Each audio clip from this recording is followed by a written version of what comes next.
Shri Vinayak Suzuki सिंधुदुर्गचे अधिकृत विक्रेते Shri Vinayak wheels private limited या उन्हाळ्यात सुझुकी सोबत लॉंग ड्राईव्हचा आनंद घ्या आणि मिळवा खात्रीशीर आकर्षक भेटवस्तू। पत्ता प्लॉट नंबर 92 MIDC तालुका कुडाळ जिल्हा सिंधुदुर्ग। संपर्क 9423989781 9423989783 आणि 860558637676। तिर्लोट ग्रामपंचायतच्या कारभाराबाबत तिर्लोट ग्रामस्थांनी देवगड पंचायत समितीसमोर उपोषण केलं होतं। बुधवारी रात्री 12 वाजेपर्यंत आम्ही उपोषणात बसलो होतो। सभापती गणेश राणे यांच्या विनंतीवरून आम्ही उपोषण तात्पुरतं स्थगित केलं, मात्र आमचा लढा सुरू राहणार असल्याचं तात्या सारंग यांनी सांगितलंय। पाहूयात। तिर्लोट ग्रामस्थांना न्याय मिळालाच पाहिजे, मिळालाच पाहिजे, मिळालाच पाहिजे। तिर्लोट ग्रामस्थांना न्याय मिळालाच पाहिजे, मिळालाच पाहिजे, मिळालाच पाहिजे। भ्रष्टाचारी सरपंचावर कारवाई झालीच पाहिजे, झालीच पाहिजे, झालीच पाहिजे। भ्रष्टाचारी सरपंचावर कारवाई झालीच पाहिजे, झालीच पाहिजे, झालीच पाहिजे। ग्रामपंचायतवर निलंबनाची कारवाई झालीच पाहिजे, झालीच पाहिजे, झालीच पाहिजे।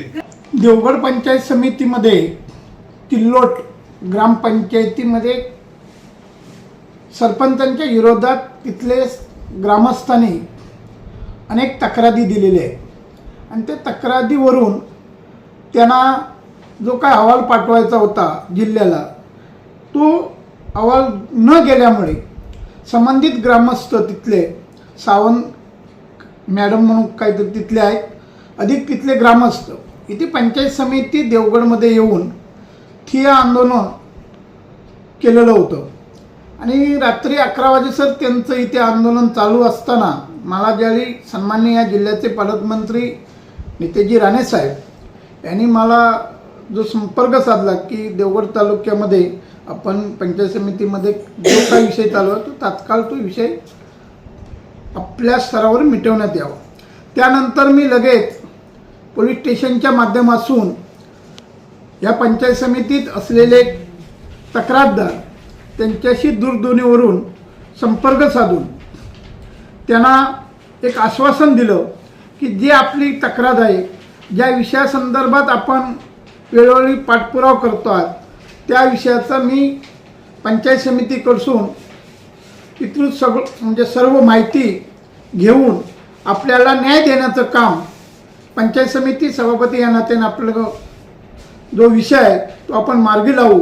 आपण आत्ता हे उपोषण थांबवण्यात यावं आणि आपापल्या घरी आपण सुखरूप जावं अशी विनंती केल्यानंतर संबंधित सर्व जे 25 ते 30 लोक जे होते तिल्लोट गावातून आलेले त्यांनी आपला जो निर्णय होता तो मागे घेऊन आपापल्या घरी रात्री 11:30च्या नंतर घरी गेल्या। नमस्कार, मी तात्या सारंग, तिल्लोट आंबेरी गावचा रहिवासी। माझ्यासोबत आहेत ग्रामपंचायतीचे सदस्य श्री रवींद्र वाटकर, आमच्या महिला सहकारी स्वाती सावंत, आमचे सर। साहेब, ह्या तुमच्या माध्यमातून हे सांगायचं आहे की गेले 4 दिवसापूर्वी आम्ही BDO साहेबांना लेटर दिलं होतं की आम्ही हे उपोषण या ठिकाणी आमच्या ज्या 2 मागण्या प्रमुख मागण्या आहेत, एक म्हणजे सरपंचचा अनागोंदी कारभार जो त्यांनी सरकारी खात्यामध्ये गडबड केलेली आहे त्याच्यावर त्यांचा राजीनामा घ्यावा आणि दुसरा म्हणजे त्यांच्याच मिस्टरांनी आणि बाकी लोकांनी जे पैशांचा गैरव्यवहार केला आहे त्याच्यासंबंधी त्यांच्यासुद्धा कायदेशीर कारवाई व्हावी असं आमचं मागणं होतं। आम्ही काल सकाळी या ठिकाणी सांगितल्याप्रमाणे 10:30 वाजता या ठिकाणी आम्ही आलो, परंतु तोपर्यंत BDO साहेब कुठेतरी बाहेर गेले होते झाडं लावायला आणि ते आले संध्याकाळी 4 वाजता। 4 वाजता नंतर आमची चर्चा झाली तर त्यांनी ते नेहमीप्रमाणे तकलादू असं उत्तर दिलं की आम्ही पुढच्या सोमवारी तुम्हाला उत्तर देऊ। समोर काल बुधवार होता आणि ह्या मधल्या काळात आम्ही 1.5 महिने हा फॉलोअप घेतो आहे त्यांच्या संदर्भात की काय करता, कसं करता, काय करता, कसं करता। फक्त कागदांची हेराफेरी, टेबलांची हेराफेरी, शब्दांचा फक्त मोहजाळ पसरला जाते आणि तेवढंच ते सांगतात। शेवटी रात्री आम्हाला साधारणतः 12:30 पावणे 1 वाजला आम्ही सगळे 30 उपोषण करतो या ठिकाणी बसून पाऊस जोरात, महिला होत्या, वयस्कर माणसं होती आणि त्यानंतर मग तेवढं असं त्यांच्या ते सेमच होतं की सोमवार देतो असं। आतली कॉन्फिडेन्शियल अशी माहिती आहे की रिपोर्ट तयार आहेत पण हे मुद्दामहून देत नाही असं आम्हाला कॉन्फिडेन्शियल माहिती कळली। रात्री साधारणतः 12:30च्या दरम्यान ते सभापती आमचे आदरणीय राणेसाहेब यांचा एका सावंत नावाच्या माणसाकडून आम्हाला फोन दिला गेला आणि सांगितलं गेलं की मी ह्या म्हणजे इथला प्रथम नागरिक सभापती म्हणून आहे. अशी तुम्हाला विनंती आहे की पालकमंत्र्यांनी सुद्धा यात इंटरफेअर करायचा प्रयत्न केला आहे आणि त्यांनी सांगितलं की हा विषय मिटवा. त्यांच्या सभापतींच्या शब्दाला मान देऊन आम्ही रात्री तात्पुरत्या स्वरूपातलं आम्ही उपोषण मागे घेतलं होतं. पण आज त्या सभापती साहेबांनी आम्हाला 12 वाजता बोलवलं होतं. आम्ही 12 वाजता इथं 12-10 मिनटं असता इथं आलो. पण आता वाजले 2:15.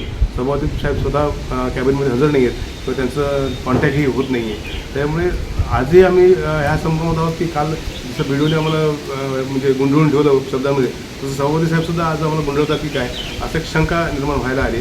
आणि त्याच्यामुळे आम्हाला असं वाटतं की पुढची स्टेज पुन्हा आम्ही ह्याच्यापेक्षा उग्र आंदोलन घ्यावं, आत्मदहन वगैरे असा प्रकार घ्यावा असं आता आमच्या डोक्यात आमचा प्रयत्न चालला आहे. त्यामुळे आम्हाला निर्णय लवकरात मिळाला तर उत्तम आहे, नाहीतर मग आम्ही आमच्या निर्णयावर थांबू.